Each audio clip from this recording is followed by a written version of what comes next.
오늘 본문은 여러분들이 잘 알고 있는 이 오병이어의 사건입니다. 우리가 이 오병이어의 이 말씀을 우리 마음에 두고 기뻐하고 열광하는 이 오병이어의 가치는 어쩌면 우리가 소확한 이 땅이 부족함이 가득한 결핍의 땅이기 때문이에요.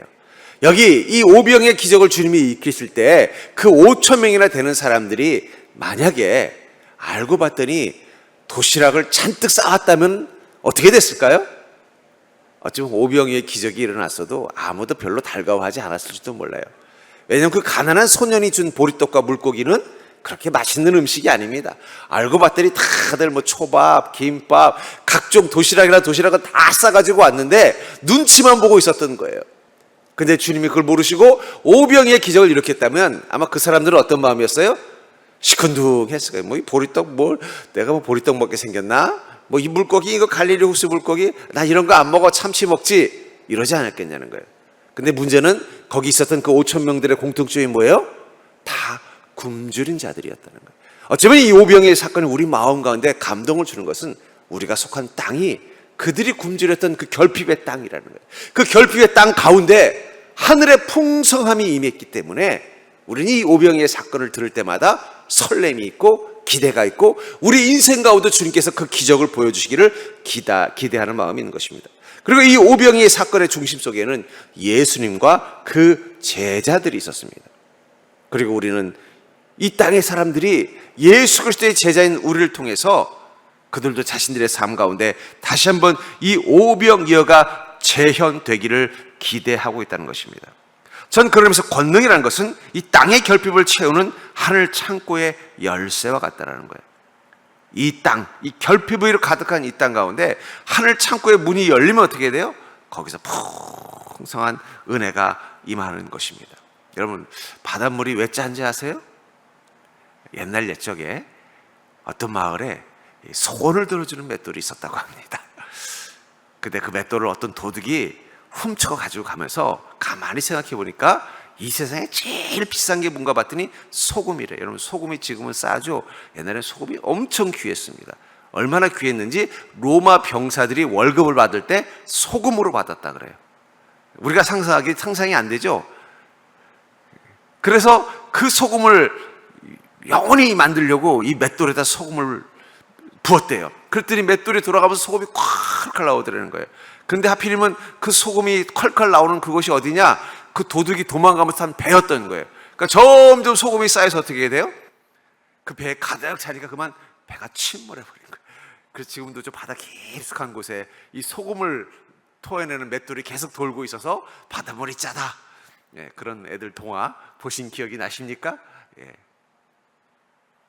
어쩌면 이 땅의 사람들이 원하는 그 맷돌과 같은 것, 그것은 바로 하나님의 권능이 계속해서 마치 이 소금에 들어있는 맷돌이 계속 돌아가서 이 바다가 계속 짠 것처럼 하나님의 그 능력과 은혜가 계속 우리 삶 가운데 채워지기를 원하는 것, 그게 바로 권능입니다. 그리고 주님은 실제로 어떻습니까? 그 오병이어의 기적을 지금도 행하고 계심을 믿습니다. 우리는 그것을 믿기 때문에 어떻게 돼요? 하나님의 권능을 사모하는 것이고, 어쩌면 세상 사람들이 예수 그리스도의 제자인 우리에게 기대하는 것도 뭐예요? 네가 정말 예수 그리스도와 함께하는 자라면 너는 예수 그리스도의 권능을 통해서 그 오병이어의 기적이 지금도 이 땅 가운데 있음을 보여달라고 요청하는 것인지도 모릅니다. 특별히 이 결핍의 시간, 이 오병이어의 기적이 필요했던 이 굶주림이 모인 사람들이 있어서는 이 빈 들녘처럼 우리 삶에 부족한 것이 많은 이 결핍의 시간에 오병이어의 풍성함을 경험하는 그 하나님의 권능의 특징은 무엇일까요? 저는 이것을 통해서 왜 주께서 우리에게 권능을 가지라고 말씀하시는지를 깨닫고 전 여러분들이 그 권능을 사모하는 믿음 되기를 주의 이름으로 간절히 축원합니다. 제가 하나님이 우리에게 주시는 권능의 주머니는 2개가 있다 그랬죠? 한 개는 뭐예요? 나를 위한 주머니. 또 하나는요, 다른 사람을 위한 주머니라고 말씀드렸어요. 하나님은 우리에게 권능을 주실 때 2개의 주머니에 담아서 주십니다. 하나는 나를 위한 풍성한 권능의 삶, 나를 위한 오병이어의 기적을 누리고 사는 삶의 주머니와 함께 또 하나는 다른 사람에게 나눠주라고 주시는 권능의 주머니를 허락하셨다라는 거예요. 그렇다면 그 권능의 주머니를 통해서 우리의 삶을 그 풍성한 오병이어의 기적이 일어나는 삶으로 바꿀 수 있기 위해서는 우리에게 주신 그 권능이 어떤 것인지를 알아야 할 것입니다. 먼저 사명자는 책임을 위해서 권능을 받은 자라는 사실을 기억하시기 바랍니다. 주님께서 우리에게 권능의 주머니를 왜 줬다고요? 사명자의 책임을 감당하게 하시기 위해서라는 거예요. 본문 15절부터 16절에 보면은 저녁이 되매 제자들이 나와 이르되 이곳은 빈들이요 때도 이미 저물었으니 무리를 보내어 마을에 들어가 먹을 것을 사 먹게 하소서. 예수께서 이르시되 갈 것 없다 너희가 먹을 것을 주라. 이 상황이 어떤 상황이라는 거예요? 이 들녘에서 주님이 복음을 전하다 보니까 해가 졌어요. 다들 사람들 보니까 피곤도 하고 배도 고프고 힘들어하는 게 역력한 거예요. 그러니까 예수님께 와서 그런 거예요. 아이고 주님, 이곳은 빈들입니다. 어디 먹을 것이 없는데 마을에 가서 사람들이 좀 먹을 것을 좀 구해서 먹고 그리고 좀 힘을 얻은 다음에 또 다시 주님 말씀을 들을 수 있도록 가시면 어떻겠습니까? 라고 했더니 주님이 뭐라고 말씀하셨다는 거예요? 갈 것 없다 너희가 먹을 것을 주라. 여러분, 이 오병이의 사건의 첫 출발점은 어디서부터 시작이 될까요? 제자들이 그곳에 굶주린 사람들을 발견한 것입니다. 이 사람들 벌써 며칠째 밥을 제대로 못 먹어서 배고파 힘들 텐데, 보니까 가지고 온 도시락도 벌써 다 까먹은 지가 오래됐는데, 이거 어떡하지? 고민을 하고 있었던 거예요. 고민하니까 어떻게 해야 돼? 걱정이 돼서 주님께 가서, 아이고 주님, 이 사람들이 지금 밥을 못 먹어서 너무 힘들어 보이는데 좀 이 사람들이 좀 가서 좀 지금 막 주님이 주시는 말씀이 너무 좋아서 떠나지를 못하고 있는데 잠깐 주님이 허락하셔서 근처에 마을에 가서 좀 밥을 먹고 오게 하시면 어떻겠습니까? 했는데 주님은 뭐라고 말씀하시는 거예요? 아니 그럴 필요 없다 너희들이 먹을 것을 주라. 이 말을 들었을 때 제자들 마음이 어떻겠어요? 얼마나 당황됐겠어요? 아니 먹을 걸 줄 수 있었으면 굳이 예수님께 그렇게 말했겠습니까? 자기 주머니에서 먹을 걸 해서 이거 먹으면서 말씀 들으십시오 했겠죠. 물론 한 50명이면 어떻게 될지 모르겠어요. 이 5,000명을 어떻게 감당합니까? 그건 시작부터 불가능한 일인데 주님은 뭐라고 말씀하셨어요? 너희가 먹을 것을 주라는 거예요. 여러분들, 우리는 나 하나 채우기도 힘든 주머니를 가지고 삽니다. 나 하나도 채울 수 없는 이 보리떡 5개, 물고기 2마리도 안 되는 것을 가지고 사는 우리 인생 가운데 주님께서 오셔서 뭐라고 말씀하시냐면 너희가 먹을 것을 주어라라고 말씀하실 때가 있다는 거예요. 우리가 보니까 아이고 나도 살기 힘들어 죽겠는 거예요. 근데 내가 아는 어떤 사람이 어려움을 겪고 있는 거예요. 그래서 기도합니다. 하나님, 저 사람 지금 너무 어려워요. 하나님 좀 도와주세요. 그랬더니 하나님 뭐라고 말씀하시는 거예요? 네가 도와줘라. 여러분, 그 얘기 들으면 어떤 마음이 들겠어요? 괜히 중보기도 해가지고 목사님이 중보기도 하시라 그랬는데 하지 말걸 후회할 수도 있을 거예요. 어쩌면 짧은 순간이지만 이 제자들 그 생각했을 거예요. 아니 내가 무슨 소리를 줘, 괜히 말끌어가지고 그냥 골치 아프게 생겼네? 이런 생각이 들 수도 있다는 거예요. 그럼 주님이 그걸 모르시고 그 말씀을 하셨을까요? 주님은 그들이 그것을 감당할 수 있기를 원하신 것입니다. 5,000명을 먹일 수 있는 자가 되기를 원하셨던 것입니다. 5,000명을 먹이는 자가 되려면 그에게 필요한 건 뭐예요? 그걸 줄 수 있는 능력이 필요할 것입니다. 그래서 주님은 그들을 사명자로 부르신 것입니다. 주님은 이 제자들을 부르셔서 주님의 사명을 주십니다. 사명을 주실 때 그냥 사명을 주시는 게 아니라 권능의 주머니를 쥐어주면서 사명을 주신다는 거예요. 누가복음 10장 1절부터 6절에 보면은 그 후에 주께서 따로 70인을 세우사 친히 가시려는 각 동네와 각 지역으로 둘씩 앞서 보내시며, 여기 70인이 나옵니다. 그러니까 12제자와 70인. 예수님의 제자는 몇 명이었느냐? 여러 가지 설이 있습니다만 12제자만 있었던 것은 아닙니다. 그래서 저는 이 12제자와 70인을 좀 구분지어서 볼 수도 있을 것 같아요. 어쩌면 이 70인이라는 건 예수 그리스도를 따르고 만나는 모든 자들을 상징하는 것일 수도 있습니다. 그리고 예수 그리스도를 만나서 따르는 모든 자들이라는 건 모든 그리스도인들이 누구라는 거예요? 다 제자라는 거예요. 어떤 특별한 부름을 받은 12명의 제자가 아니라 모든 부름 받은 자들은 제자라면 그 70인을 세워서 어떻게 했다고 말씀하고 있어요? 각 동네와 지역으로 둘씩 앞서 보내셨다는 거예요. 이르시되 추수할 것은 많되 일꾼이 적으니 그러므로 추수하는 주인에게 청하여 추수할 일꾼들을 보내주소서 하라. 갈지어다. 내가 너희를 보냄이 어린 양을 이리 가운데 보낸가 같도다. 전대나 배낭이나 신발을 가지지 말며 길에서 아무에게도 문안하지 말며 어느 집에 들어가든지 먼저 말하되 이 집이 평안할지어다 하라. 만일 평안을 받을 사람이 거기 있으면 너희 평안이 그에게 머물 것이요 그렇지 않으면 너에게로 돌아오리라. 뭐라고 말씀하고 있어요? 이 70명을 세워서 각 지역과 동네로 보내시면서 뭐라고 말씀하십니까? 그곳에 가서 뭘 하라는 거예요? 평안을 주고 오라고 말씀하고 있다는 거예요. 평안은 그냥 오는 것이 아닙니다. 평안은 하나님의 은혜가 임해야 평안이 오는 것입니다. 말로만 평안하라고 해서 평안이 됩니까? 말로만 샬롬 한다고 샬롬이 되는 거예요? 샬롬 할 수 있는 상황이 되죠. 왜 예수 그리스도는 평화의 왕이십니까? 그냥 오셔서 평화만 전하신 게 아니에요. 이 땅의 평화를 위해서 친히 목숨까지 내놓으셨기 때문에 우리는 예수 그리스도를 평화의 왕이라고 하는 것입니다. 예수께서 이들을 이 땅에 평안을 주는 자로 보냈을 때 그냥 보내신 게 아니에요. 권능을 줘서 보내신 것입니다. 그리고 다른 성경 구절에서는 그들이 실제로 귀신을 쫓아내고 병자들을 치유했다고 말하고 있어요. 물론 예수께서 부활하신 이유보다는 강력하진 않았지만 나타났다는 거예요. 그리고는요, 이제 예수님께서 부활하신 이유, 승천하신 이유, 이제 본격적으로 그들은 각자 주님이 보내시는 그 고을과 마을로 가서 어떻게 해요? 주님이 하신 그 말씀, 너희가 평안을 주라, 너희가 먹을 것을 주라, 너희가 그들의 결핍을 채우라는 그 명령을 가지고 나가서 그들을 영접하는 자, 예수 그리스도를 영접하는 그 가정과 그 삶 가운데 무엇을 준 거예요? 평안을 주고 권능을 통해서 그들의 결핍을 채워주는 자가 되게 하신 것입니다. 그 권능은 어디서부터 왔어요? 주님으로부터 온 것입니다. 그러니까 주님은 어떤 자를 기다리고 계시느냐? 일꾼들을 기다리고 계시죠. 주님 대신 각자 앞서서 그 결핍 가운데 있는 주님의 은혜를 필요로 하는 자들을 향해 가기를 원하고 계신다는 거예요. 가서 어떻게 돼요? 주님의 마음이 되어서 주님, 이들이 지금 사흘 동안 먹지를 못했습니다. 이들을 어떻게 하면 좋겠습니까? 그 간절한 그들을 향한 긍휼의 마음을 가진 자들을 주님이 기다리고 계십니다.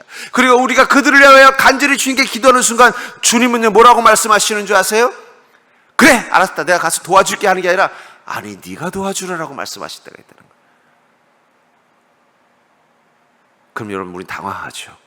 아니 주님, 제가 기도는 할 수 있지만 제가 그를 도울 능력은 없습니다. 아니요, 주님은 그때부터 또 하나의 권능의 주머니를 우리에게 주신다는 거예요. 그 권능의 주머니 안에는 5천 명을 먹일 수 있는 능력이 들어있는 것입니다.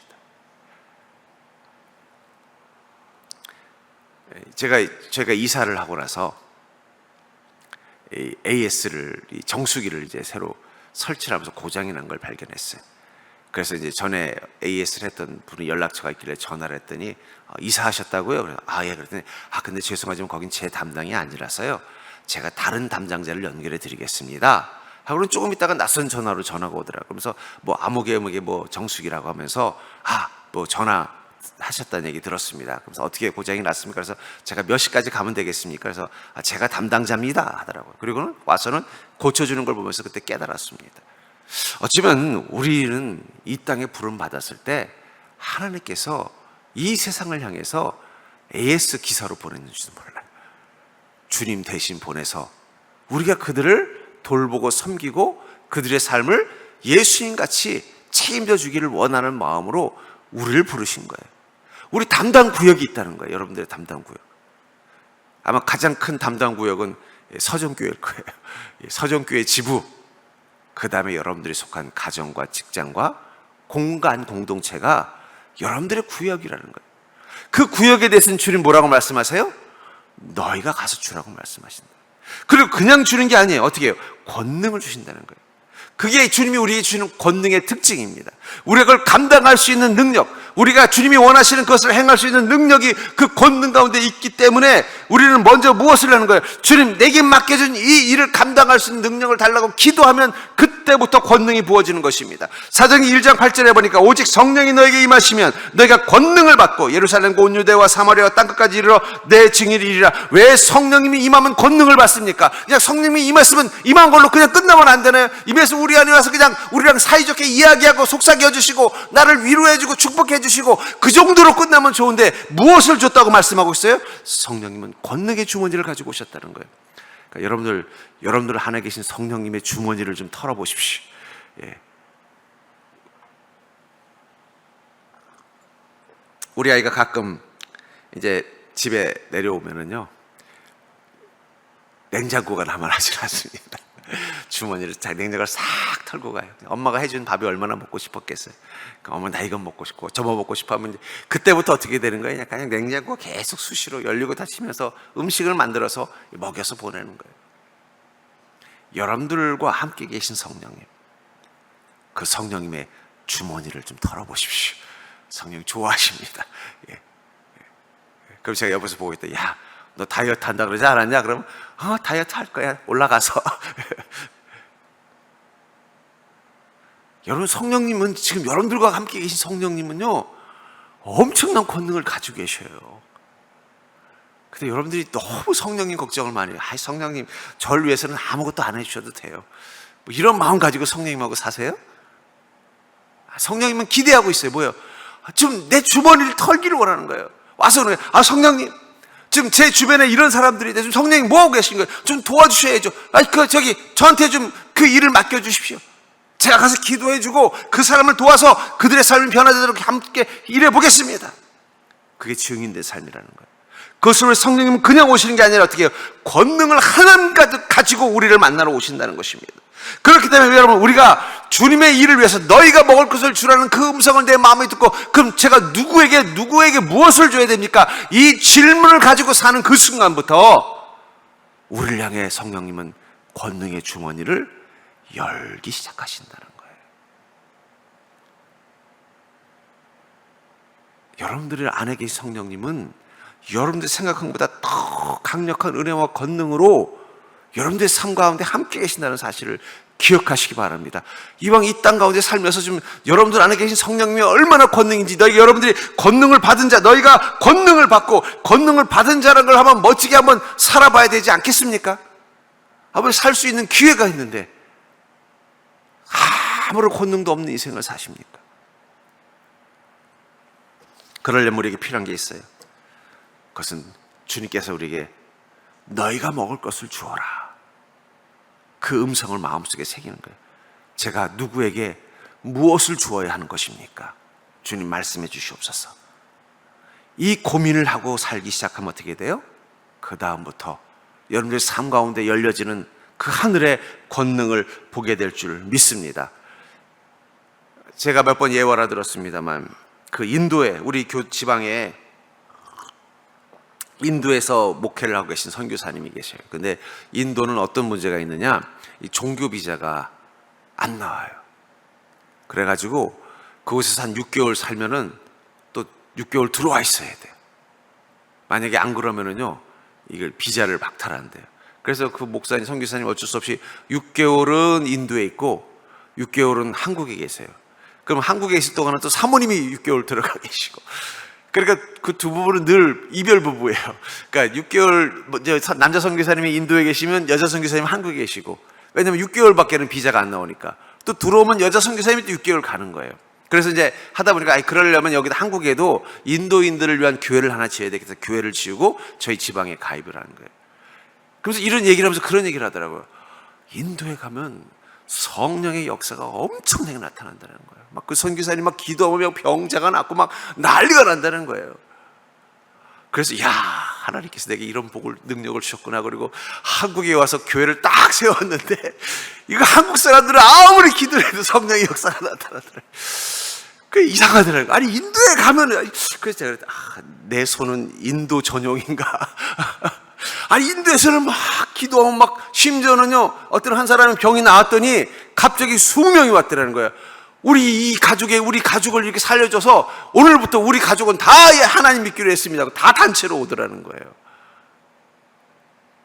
근데 한국에 와서 교회를 세우고 기도를 해도 이게 안 나타나더라는 거예요. 그래서 제가 그 말을 듣다가 깨달았습니다. 그렇구나. 그분에게는 주님이 너희가 먹을 것을 주어라 할 때 누구에게 주라는 거예요?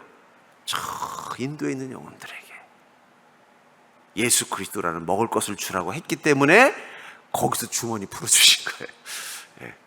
그 얘기를 들으면서 그렇구나 깨달았습니다. 여러분들, 하나님이 여러분들에게도 먹을 것을 주라고 한 대상이 있습니다. 가족일 수도 있고, 직장일 수도 있고, 어떤 만남일 수도 있고, 어떤 공간일 수도 있어요. 중요한 건 여러분들이 그걸 기억하는 것입니다. 이 제자처럼 너희가 먹을 것을 주어라, 이것에 고민하는 마음부터 시작을 하셔야 돼요. 주님, 내가 먹을 것을 주어야 될 그 사람들은 누구입니까? 내가 그들에게 줘야 될 그 먹을 것은 무엇입니까? 저에게 말씀해 주십시오. 제가 찾게 해 주십시오. 그리고 그것을 실행하게 해 주십시오. 그럼 그때부터 하나님이 권능의 보따리를 풀기 시작하는 것입니다. 두 번째로 이 오병이의 풍성함을 경험한 하나님의 권능의 특징은, 그렇기 때문에 책임을 감당할 그 권능은 주님께 가져올 때부터 시작이 된다는 거예요. 우리가 감당할 수 있는 권능, 이 책임, 우리에게 먹을 것을 주라고 했던 그 책임을 감당할 수 있는, 그 사명을 감당할 수 있는 그 권능은 그 책임을 주님께 가져오는 것부터 시작된다고 말하고 있다는 것입니다. 보면 17절부터 19절에 보니까 제자들이 이르되 여기 우리에게 있는 것은 떡 5개와 물고기 2마리 뿐이니이다. 이르시되 그것을 내게 가져오라 하시고 무리를 명하여 잔디 위에 앉히시고 떡 5개와 물고기 2마리를 가시사 하늘을 우러러 축사하시고 떡을 떼어 제자들에게 주심에 제자들이 무리에게 주니. 주님께서 아이고 주님, 이 제자들이 너희가 먹을 것을 주어라, 그 고민을 듣고 제자들이 고민을 했어요. 그래서 제자들끼리 모여, 야 우리가 어떻게 이 사람들 먹을 걸 주냐, 먹을 거 있는 사람. 그랬더니 없어 벌써 떨어진 지가 언젠데 야 어떡하냐. 근데 이야기를 술렁술렁 하고 있는 걸 어떤 소년이 들은 거예요. 소년이 와서 그런 거예요. 저기요, 저한테 보리떡 5개랑 물고기 2마리 있는데 이거라도 좀 드리면 되나요? 저 예수님 드리고 싶어요. 그 말을 듣고 어떻게 해? 야 이거 어떡하냐, 이거 가지고 어떡하냐, 어쨌든 이거 가지고 주님께 가서 이거밖에 없다고 하면 말해보자. 가서 그런 거예요. 주님, 저희가 가지고 와서 줄 수 있는 게, 이 사람들에게 줄 수 있는 게 이 보리떡 5개와 이 물고기 2마리 뿐입니다. 그때 주님이 이렇게 말씀하시고 이르시되 그것을 내게로 가져오라. 주님 뭐라 말씀해요? 너희가 먹을 것을 주라고 해놓고는 줄 게 요거밖에 없습니다. 그랬더니 뭐라 그래요? 내게로 가져오라는 거예요. 주님, 제가 어떻게 이 일을 감당하겠어요? 저 하나도 지금 견뎌낼 수 없는 이 연약하고 부족한 너를 제가 뭘 주님을 위해서 일할 수 있겠습니까? 제가 어떻게 그렇게 권능을 가지고 누리는 삶을 살겠습니까? 불가능해요. 저에겐 이거밖에 없어요. 그 주님 뭐라고 말씀하세요? 아니야, 그거 내게로 가져와라.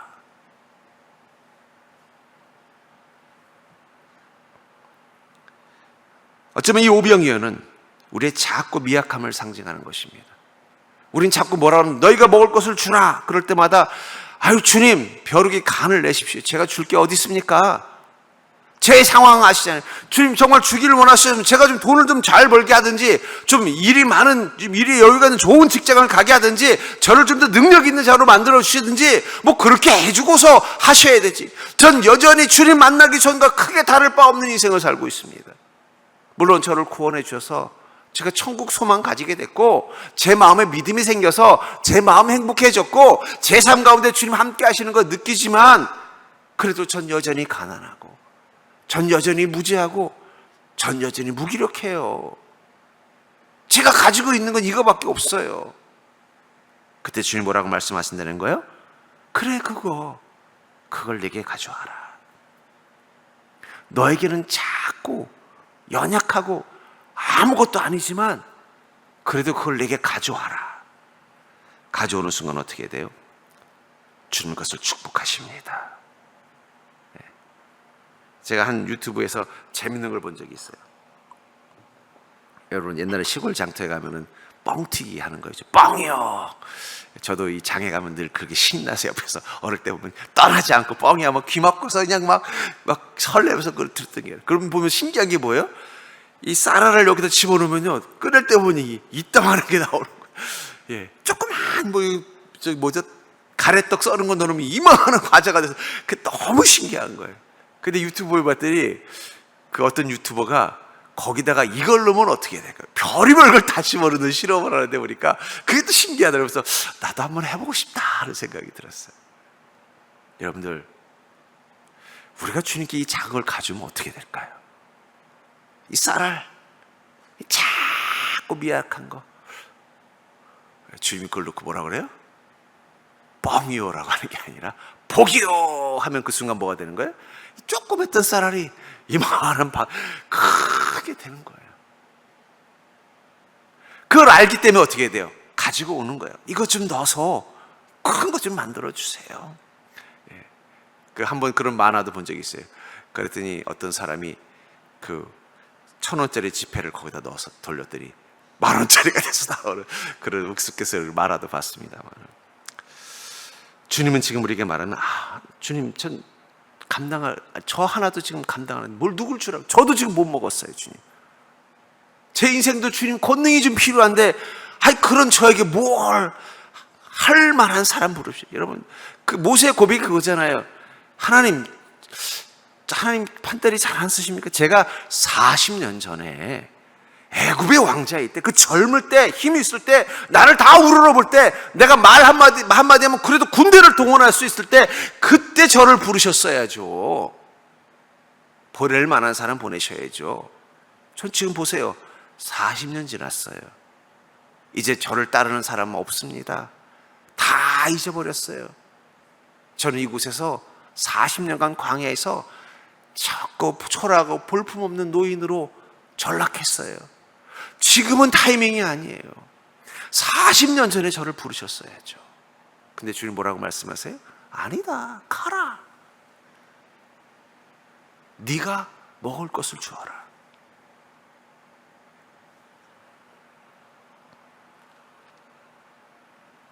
전 그러면서 믿음이라는 게 뭘까요? 믿음은 가지고 오는 것입니다. 저의 작고 연약하고 부족한 걸 가지고 오는 거예요. 그래서 믿음의 순종이 꼭 필요한 거예요. 여러분, 순종하는 습관이 없는 사람은 절대 믿음 제대로 가질 수가 없어요. 왜냐하면 순종을 못하는 이유가 뭔지 아세요? 순종을 못하는 이유는 머리가 좋아서 그래요. 머리가 좋으니까 어떻게 돼요? 생각을 하고 판단을 하니까 이건 순종하면 안 되는 것 같은데, 이건 순종할 것이 아닌데, 그래서 순종이 안 되는 거예요, 여러분들. 예. 그 옛날에 그 카톨릭의 유명한 김수환 추기경이 호가 뭔지 아세요? 바보예요, 바보. 그분이 바보가 아니에요. 제가 한 번은 그 김수환 추기경이 누구죠? 도올이라는 사람하고 그 성경 가지고 논쟁하는 걸 봤는데, 한마디로 도올을 갖다가 완전히 돌로 만들어 버리더라고요. 야, 저분이 엄청 똑똑한 분이구나. 생긴 건 진짜 좀 멍청하게 생기셨는데, 얼굴도 별로 매력도 없는데, 그 도올하고 성경 가지고 논쟁하는 걸 제가 한번 본 적이. 근데 그 도올, 그 사람 되게 잘난 척 많이 하잖아요. 그 사람 아마 하버드 신학과 나온 사람일 거예요. 말 몇 마디로 그 사람을 꽉 제압을 해버리더라고요. 야, 저분 진짜 똑똑한 분이구나. 근데 자기 별명이 뭐라고요? 왜 바보라고 지었을까요? 똑똑하면 순종이 힘들어요. 왜 요즘 그리스도인들이 순종이 힘드냐? 머리가 좋아서 그래. 머리가 좋아서.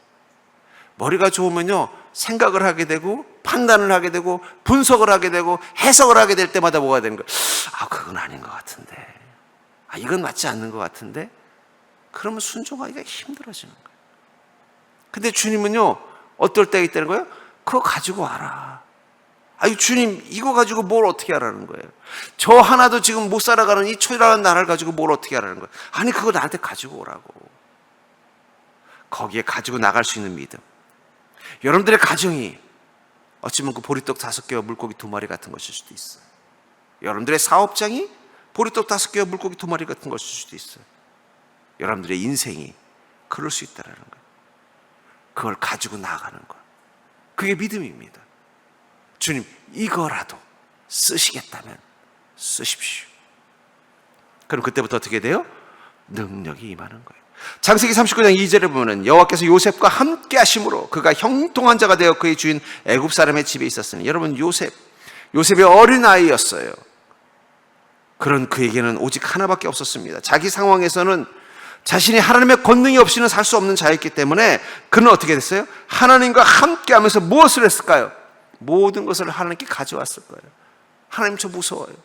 하나님, 저 애굽 말도 몰라요. 하나님, 저 이런 상황 처음 겪어봤어요. 하나님, 저 어떻게 하면 돼요? 모든 걸 하나님께 가지고 가는 거예요. 저도 제 인생 가운데 하나님의 권능이 나타났던 이 소위 말하는 이 강도를 연령대별 이렇게 뭐 좀 지수화한다면, 성령의 역사가 가장 강력하게 나타났던 때가 사실 군생활할 때였어요. 왜 그 군생활할 때 성령의 역사가 이렇게 강력하게 나타났을까? 왜냐하면 그때는 제가 제일 연약할 때였기 때문에. 제일 연약하니까 어떻게 돼요? 저의 모든 걸 하나님께 맡길 수밖에 없는 거예요. 하나님이 이거 어떻게 해야 돼요? 하나님, 저거 어떻게 해야 돼요? 우리 고참들이 교회 가지 말라고 그러는데 어떻게 해야 돼요? 잘못했다가는 또 한따까리 할 것 같은데 어떻게 해야 돼요? 그냥 모든 걸 다 하나님께 할 수밖에 없는 거예요. 그냥 모든 걸 다 주님께 맡기는 것밖에는 답이 없는 거예요. 그때 그때 권능이 강력하게 나타나. 근데 좀 나와서 이제 안 맡겨도 살만해지니까 갑자기 권능이 줄어드는 걸 느껴요. 왜 그럴까? 주님의 권능이 줄은 게 아니라 내가 맡기지 않기 시작했다는 걸 느꼈어요. 그리고 제가 사역을 하면서도 권능이 가장 같다는 게 나타났을 때는 언제냐? 그 사역이 어려울 때예요. 어려우면 뭘 말하는 거예요? 야, 이거 내가 한 대로 안 되네? 제가 그런 적이 있어요. 한 번은 한 교회 학생부에서 그냥 정말 사역을 너무 멋지게 했어요. 제가 몇 번 예언을 들었습니다. 막 회개를 시키고 막 3-4시간씩 막 한 명씩 돌아가면서 회개 기도하고 막 성령의 역사 큰 자신만만해가지고 다른 교회 학생부를 갔는데 이거는 설교를 해도 이러고 있고 도저히 이게 반응이 없는 거예요. 아니 같은 10대들인데 달라도 어쩌면 그렇게 다른지 그때 깨달았습니다. 제가 회개했어요. 그때 그렇게 성령의 역사가 나타난 건 내가 제대로 된 정말 내가 괜찮은 목회자라서 그런 게 아니었구나. 하나님께서 그들에게 먹을 것을 주시려고 나를 쓰셨구나. 이놈들은 안 되는 거야. 얼마나 애를 먹었는지 몰라요. 제가 4년간 그 학생부 하면서 아주 그냥 탈질이 됐어요. 탈질이 됐어요. 제가 그때 엄청 깨졌습니다. 깨지니까 어떻게 해요? 무릎 탁 꿇고 기도하면 하나님 큰일 났습니다. 이거 어떻게 하면 좋습니까? 목사님, 담임 목사님 표정이 좀 요즘 달라졌습니다. 어떻게 하면 좋습니까? 그때부터 다시 또 하나님이 능력을 주시더라고요. 그때 깨달았습니다. 여러분, 주님의 권능은 우리의 그것을 주님께서 주라고 하셨으니 감당하겠습니다. 그 사명의 마음을 가지고 주님께 맡기고 나아가는 거예요. 그럼 거기 어떻게 돼요? 능력이 나타나는 거예요. 그러기 위해서 우리가 충만한 성령의 권능을 경험하는 삶을 살기 위해서는 내 삶 속에 수고하는 모든 것들을 우리가 사명자로서 감당해야 될 책임이라고 생각해 보십시오. 나를 위한 수고가 아니라 사명을 위한 책임으로 바꾸는 순간 우리는 우리 삶 속에서 늘 성령의 권능을 경험하는 것입니다. 19절부터 21절을 보면 무리를 명하여 잔디 위에 앉히시고 떡 5개와 물고기 2마리를 가시사 하늘을 우러 축사하시고 떡을 떼어 제자들에게 주시매 제자들이 무리에게 주니 다 배불리 먹고 남은 조각을 12바구니에 차게 거두었으며 먹은 사람은 여자와 어린이 외에 5,000명이나 되었더라. 주님께서 이 사람들을 앉혀놓고 이 받으신 떡 5개 물고기 2마리를 가지고 축복을 하시면서 떡을 떼어서 누구에게 줬다고 말하고 있어요? 제자들에게 줬더라. 예수님은 떡을 몇 조각이나 띄었을까요? 12개 조각밖에 안 띄었을 거예요. 제자들에게 줬지 예수님이 그 5,000명에게 하나씩 준 게 아니라니까요. 그럼 12명의 제자였다면 70명이 아니라 그럼 12명의 제자들은 떡을 몇 번 띄었을까요? 적어도 500조각은 띄었을 겁니다. 왜냐하면 여러분 알아서 나눠주셔야지 알아서. 어떤 드라마에서는 보니까 주님이 축복하고 제자들 주니까 제자들이 주면 또 성도 옆에 있는 사람들이 나눴다는데 제가 보기엔 그렇게 하지 않았을 것 같아요. 왜냐하면 주님 뭐라고 말씀했어요? 너희가 먹을 것을 주라고 하셨거든요. 그러니까 주님께서 12조각 떼준 걸 가지고 가서 어떻게 했어요? 제자들이 일일이 아마 1인당 한 500명 정도, 그렇죠? 일일이. 왜냐하면 제자들에게 먹을 것 주라고 하셨잖아요. 일일이 주는데 신기한 거예요. 수제비 뜻이 떠오면은 반 떨어졌으니까 반만 남았는데 반이 아니라 또 남은 3분의 2가 되고 또 떼도 계속 떼도 계속 나오는 거예요. 아마 한 사람당 500명분을 떼어줄 수 있는 능력이 생겨요. 그렇게만 했습니까? 어떻게 했어요? 거둬들인 게 12바가지나 찼다는 거예요. 이 제자들은 어떤 역할을 하는 것입니까? 예수 그리스도께서 가지고 계신 그 권능이 여기 앉아있는 이 굶주린 사람들의 배를 채우는 능력이 되도록 옆에서 나누고 분배하고 거두는 역할을 했다라는 거예요. 여러분, 우리가 사는 이 시간들을 주님의 일을 돕는 시간, 주님의 역할을 보조하는 시간이라는 시간을 마음을 가지고 살면요, 떡을 떼는 게 아니라 권능을 나누는 시간이 되는 거예요. 사르반 여인이 자기 아들하고 이 굶주린 이 기근 속에 먹고 살려고 발버둥을 쳤어요. 아마 성경에 나와 있지 않지만 이 여인이 남편 잃고 어린 자녀랑 이 기근의 이 경제 위기 시간에 살아남기 위해서 뭔 일들은 못하겠어요. 가서 품삯도 해보고 나달도 주워보고 별짓을 다 했는데도 이제는 도저히 안 되는 거예요. 이제 어디가 일자리 구할 데도 없고 이제 마지막 남은 거 가지고 한 끼 저녁 해 먹으면 끝나는 상황. 이 절망의 시간, 그 남은 것을 주님은 가지고 오라고 말씀하시죠. 누구에게 가져오라고 그랬어요? 엘리야에게 가지고 오라고 하는 거예요. 가져가서 어떻게 해요? 떡을 만들어서 먹었습니다. 먹고 나서 다음날 봤더니 또 어떻게 됐어요? 쌀뜨개 쌀이 또 채워져 있는 거예요. 또 그날 먹고 나서 또 다음날 보면 또 채워져 있는 거예요. 계속. 제가 보기에는 아구까지 안 채웠을 것 같아요. 그냥 그날 먹을 만큼만 채워넣어서 만나를 주신 걸 보면 하나님이 아마 그런 스타일이에요. 또 비일 줄 알았는데 채워져. 계속. 그럼 그 여인의 매일매일의 권능을 경험한 수고는 뭐예요? 그 기근 속에서 가족들이 먹고 살고, 그 다음에 주님의 나라를 위해서 엘리야를 지키고 보호하는 사명을 감당하는 것. 그것을 감당할 수 있도록 어떻게 하는 거예요? 계속 주님께서 그녀로 하여금 밥을 지을 수 있도록 허락해 주신 거예요. 여러분들이 사는 일상의 삶을 그냥 먹고 살기 위해서, 이 연약한 삶을 살기 위해서 살면은 늘 그 가난한 사르반 여인처럼 아이고 내일 먹으면 다 떨어지는데 이런 고민하고 사는 거예요. 근데 그게 아니라 주님이 주시는 사명, 내 인생에도 엘리야가 있다는 사명, 내 삶 속에도 이 기근 속에 싸우는 영적 전쟁이 있다는 그 사명, 주님의 뜻과 계획이 있다는 그 믿음의 사명이 있으면 그때부터는요, 아이고 내일 먹으면 쌀이 떨어지냐가 아니라 내일 또 주님의 은혜가 채워지겠네로 바뀌는 거예요. 하나님은 우리에게 거대한 사명 말씀하시는 게 아니에요. 이 제자들이 거대한 일을 한 게 아니에요. 5,000명의 굶주린 사람들이 저녁밥 먹을 수 있도록 저녁 밥을 지어준 것입니다. 그걸 가능하게 능력을 주신 거예요. 그렇기 때문에 여러분들, 하나님의 권능은 자기 삶에 충실할 수 있는 자, 그 삶의 의미를 깨닫는 자가 되는 거예요. 그 사명이 그것입니다. 저는 이 구약을 보면서 늘 은혜 받는 게 뭐냐면, 우리가 여러분 신약과 구약을 보면서, 이 신약과 구약을 보면서 여러분들이 자꾸 착각하는 게 있어요. 왜냐하면 신약은 주로 어떤 이야기예요? 예수님께서 복음을 전하셨고 그 복음을 받은 제자들이 복음을 전하기 위해서 각 지역을 다니면서 그 핍박을 받아가면서도 사람 복음 전한 것만 보았어요. 하지만 그 신약 가운데서도 보십시오. 예수님의 제자들 말고 그 제자들 옆에 있었던 사람들은 뭘 했어요? 그들은 여전히 직장에 출근하고, 간수는 여전히 간수 역할을 하면서, 그럼에도 불구하고 어떻게 돼요? 그 복음을 가지고 자기의 가정을 구원하고 그 죄수들에게 복음을 전해서 그들이 예수님 만나게 만드는 거예요.